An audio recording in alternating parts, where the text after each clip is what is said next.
Grandpa Joe decided to try to play Santa Claus again, this time appealing to supporters of the legalization of marijuana. As you have heard by now, Biden made this big, flourishing announcement. Oh, no one should go to jail for smoking pot. We're going to pardon thousands of people convicted of marijuana charges. This is just like the college loan forgiveness scam. And it is a scam. It's a cheap attempt to buy votes.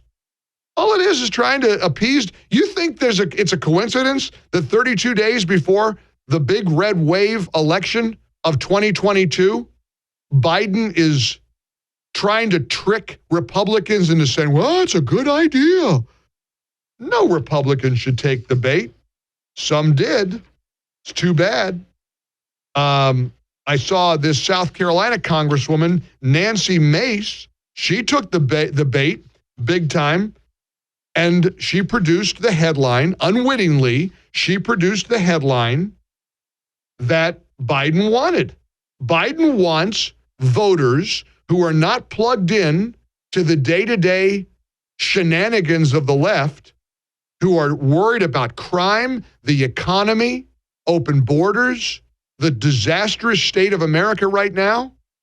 Biden wants voters who are going through all of this and experiencing this to hear a Republican like Nancy Mace to say it's a good thing, and I give credit to Joe Biden for pardoning people convicted of marijuana charges. That's what she did yesterday on the Fox Business Network with Kennedy. What do you think about President Biden today pardoning thousands of federal marijuana offenders?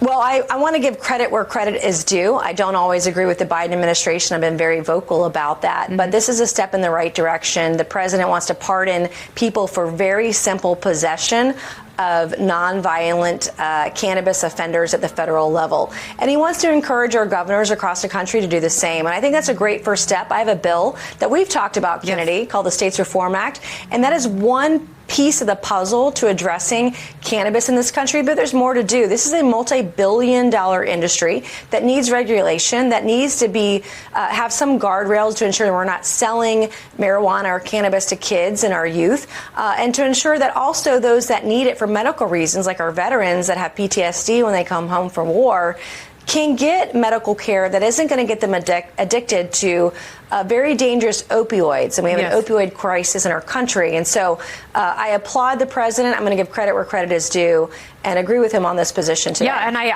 Yeah, I bet you are. She blew it. It was a simple answer. Instead of making this a debate about marijuana, which is what Biden and the Democrats want, because then we'll be distracted from his underwater poll numbers. Then we'll be distracted from the realization. Marist poll came out yesterday. 69% of Americans say this country is headed in the wrong direction. Let that sink in. 69% of Americans, according to this Marist poll, believe the country is headed in the wrong direction. Who's in charge in Washington, D.C.? Joe Biden and his party. All Nancy Mace had to do was point out what a cheap, tacky, desperate political stunt this is. Instead, she wants to cozy up and play footsie with the Democrats and Joe Biden, and she gave them exactly what they're looking for. It's desperation. It's absolute desperation. The Democrats are desperate, and they're going to do anything they can. They're going to pull any rabbit out of the hat they can try to pull 32 days away, because they know what's coming.